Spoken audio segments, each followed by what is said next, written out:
This is the only video you're going to need when it comes to picking the absolute best defense in the championship round of fantasy football. Today, I'll rank every single defense top to bottom and finish out the video with 3 very good streaming options you can pick up on the waivers to plug and play to start them if you do have a bad defense on your roster right now. If you do appreciate this video though and are feeling generous today, hit that like button and send a Christmas gift to me. It would send a lot of positivity to the channel as well. But I won't waste your time. Starting in the S tier, we will start with the Chargers and the Dolphins coming into amazing matchups here. The Chargers might come as a bit of a surprise considering their last month of football, most notably letting up 27 points to the Broncos last week, 40 to the Buccaneers the week before that, 19 to the Chiefs, and all of those games they put up under 5 fantasy points, so definitely not good. But all of those matchups were against top offenses. The Patriots, they're nowhere near those levels. This team has no playmakers on it to make a change, number one, but also they don't score a ton of points and they turn the ball over a lot. All these factors are critical for fantasy point defenses and scoring at a safe level. The main strength here of this Chargers defense the whole year has been their ability to hold teams at a low score. They are first in points allowed at 18.3 per game. This should be a top spot where they could easily do that. They're also 7th in sacks, 7th in interceptions per game. They have a ton of upside.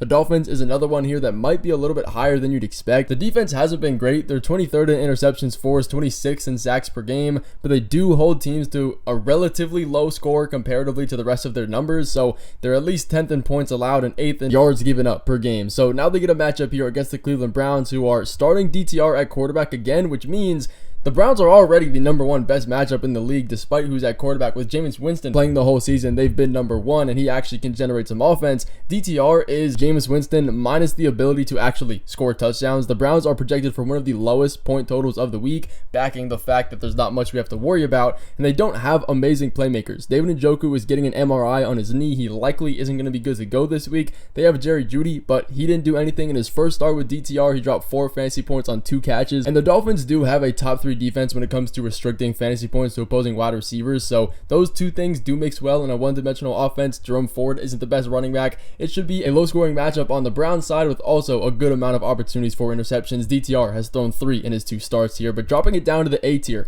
we're going to have the Colts, Seahawks, and Eagles. The Colts get a great matchup against Drew Lock and the Giants. We all know how good this is going to be. The main problem with the Colts defense themselves, though, has been their consistency in generating fantasy points. They typically allow a good amount of points to opposing offenses. They rank 23rd in that aspect, but their turnover totals is what we need to tighten up and really bank on in this matchup. The team is 6th in total interceptions forced per game. They are also coming off 2 back-to-back games where they forced 3 interceptions against pretty decent quarterbacks, and these spike weeks are what we want to see. Last week, the Colts let the Titans go for over 30 points as a team. It wasn't great, but they still put up good fantasy points because they forced those turnovers. Luckily, turnovers forced is the way to more fantasy points. When you score low, that's not going to give you as much of a payoff as if you get a bunch of interceptions, force a bunch of fumbles, and get a bunch of sacks. Just look at the Eagles. They let the Commanders put up 36 points on them and they lost. They still managed to put up double-digit fantasy points. So we can all agree that this Giants offense is way worse than the Titans were last week. The offense in general is just absolutely inept. They've had 4 interceptions in the last 3 games with Drew Lock at the starting spot. The Giants only have 1 game over 14 points in their last 5 weeks on top of turnovers and their offensive line being injured and terrible. There are so many opportunities for a lot of fantasy points to be generated by this Colts defense outside of a low point total that they are allowing. So the Seahawks is another one here. They get a matchup against what has turned in to be one of the most positive against the Bears, which is surprising because you look at Caleb Williams and his numbers, he hasn't thrown an interception since week 6.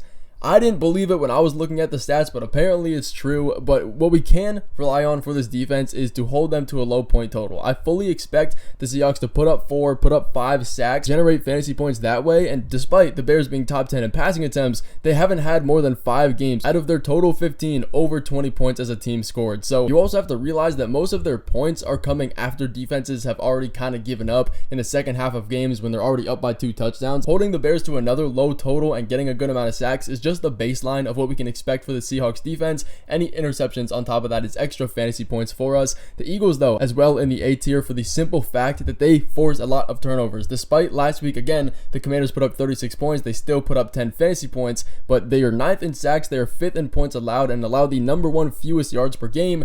This is one of, if not the best active NFL defenses in real football right now, and it shows all you need is to generate turnovers. Now they get an even better matchup against the Cowboys offense, which is insanely positive. Not to mention CeeDee Lamb has and is playing through an injury. He's only had one game over a 70% snap share in his last 4 weeks. He is still at risk of missing time in this one. I fully do expect CeeDee Lamb to play, but if you've seen any of the Cowboys games or drives where they don't have CeeDee Lamb in this offense, it is a complete 180. So if he's not playing a full snap share, again, there is a good chance that they're not going to be doing a lot on offense and barely moving the ball. On the other side though, the Cowboys offense has looked a lot better in general with CeeDee Lamb in there too, which is why the Eagles aren't higher on this list. They've put together 4 wins in their last 5, but moving it into the B tier, it starts with a little bit of red flags being introduced. We have the Raiders, Chiefs, and Bills. This is another situation where it sounds crazy to put the Raiders this high, and they really shouldn't be, but you see this matchup against the Saints and understand everything. It all comes to you. This is quite literally a high school offense. Even if you leave out last week where they were scoreless, losing 34-0 against the Packers, they went 4 for 11 on third down, they punted 4 times, they had 2 turnovers, all while barely getting the ball past half field. This is another team that has absolutely no weapons. Derek Carr is injured, Olave is injured, Kamara is likely going to miss this week as well, MVS is questionable, like everything. Their offensive line is injured, banged up, and terrible, and it does not help that Spencer Rattler is a terrible quarterback. He has the lowest QBR out of any starter in the last starts that he's had this season. There is no light for the Saints here, and it's not going to get any better for them. Now, the Raiders side of things, they aren't as good. They really aren't good in every metric. They're bottom 10 in every defensive stat. But if you isolate their numbers over the last 4 weeks, they've actually kind of been serviceable. 13 sacks, 6 turnovers forced, averaging 8.25 fantasy points per game in that stretch, while actually playing real competition with the Chiefs, Buccaneers, and then Jacksonville after that. But if they can hold it together, they can easily do some damage against the Saints and put up some good fantasy points, forcing some turnovers. The Chiefs here against the Steelers in what is a negative matchup. Like, this is by far the best offense as far as defenses have gone up in these rankings so far. George Pickens is projected to be playing. He's not 100% good to go yet, but he's cleared off the injury report. He's probably going to play. The Steelers are bottom 5 in deep passing attempts when he's not on the field, averaging 19 points per game as a total. Well, when he is on the field, they're top 5 in deep passes attempted and 25 in points per game. So Pickens is definitely going to help this offense move a lot more. But the Chiefs, again, have become a defense over the last 4 weeks. This defense is averaging 10.5 fantasy points per game, 3.3 sacks, and 2 turnovers forced in that stretch. These are really good numbers. And let's be aware, the Steelers offense, again, is really good. Only because George Pickens is coming back is why they're ranked where they are. If he was out, I'd probably move them up a little bit. But looking into the Bills here next, they get a divisional matchup against the Jets. Those tend to stay closer and lower scoring, and the last time they played in week 6, the Jets allowed 3 sacks, 1 interception they put up, and 20 points in a loss. And the Jets offense in that game isn't really too different from what we've seen in the Jets the past few weeks. Everybody's been saying the Jets are playing a lot better. Aaron Rodgers still almost threw for 300 yards and 2 touchdowns, but we can expect a decent squad here from the Jets. Like, that's not really going to be the path to fantasy points for the Bills. He says he's fully good to go. He is questionable coming into this matchup. If Aaron Rodgers does play though, I really find it hard to believe that he's going to be at 100%. There's no way. He is quite literally the only one that's clearing himself to play. Like, there's no doctor saying he's cleared or nothing going on. He's gonna play. That's just what it is. So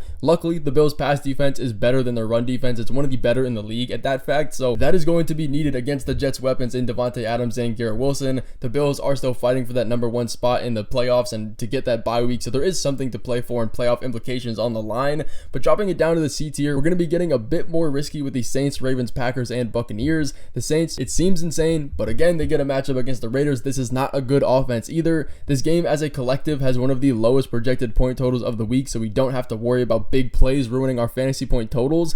And the Saints, yes, they got embarrassed by the Packers last week, but they still are just barely in the top half of the NFL in sacks and interceptions per game. They just allow a ton of points and a ton of yards. Luckily, the Raiders are one of the lowest scoring teams in the NFL. They've only had 3 games over 20 points in the entire year. And when you look at the Ravens, they get one against the Texans, which is a neutral matchup, but with no Tank Dell, you have to imagine if you can stop Nico Collins, you're pretty much good in this matchup. Now, that sounds a lot easier than it actually is. Nico Collins is an amazing wide receiver, and the Ravens are top 5 in fantasy points allowed to that position.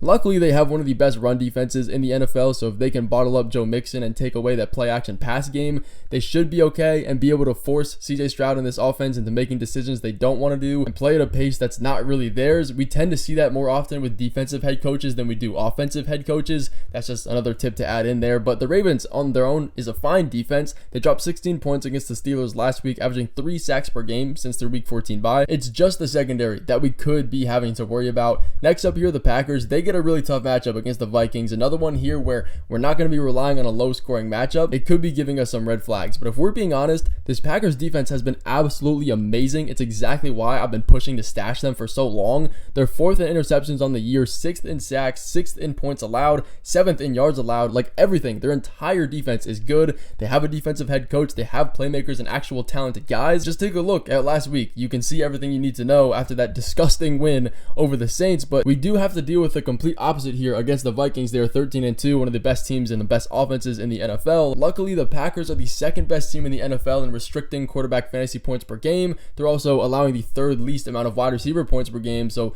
those are really the two things that you need to worry about the most with Justin Jefferson and this offense rolling in general. So this game does have playoff implications. Both teams are good. It should be a good spot to show off these playmakers and the defensive coaching. The Buccaneers next up here gets a matchup and what's turned out to be not as positive as it should be, at least in the beginning of the season against the Panthers. Ever since the Bryce Young benching and him coming back, he's averaging 22 points per game as a team. That is way better than their previous numbers. Yes, it doesn't sound amazing, but compared to their previous numbers, it is really good. But Bryce Young still does turn the ball over. That's not something that he's outgrown. They don't have a ton of playmakers on their team either to burn us in fantasy points. It's a good spot. Yes, they score a little bit more, but still, the Buccaneers defense should be one you could relatively trust for the tier that they're in the C tier. But dropping it down to the D tier, we start to get these really big red flags. We get the Titans against the Jaguars here in what should be the 2nd best matchup of the week. Like, this is a really good one. They barely score and they turn the ball over a lot, but the Titans defense is very hit or miss themselves, which is why they are this low. They don't really pressure the quarterback a ton. They don't get a great amount of sacks. Yes, sometimes they can get some spike weeks with interceptions, but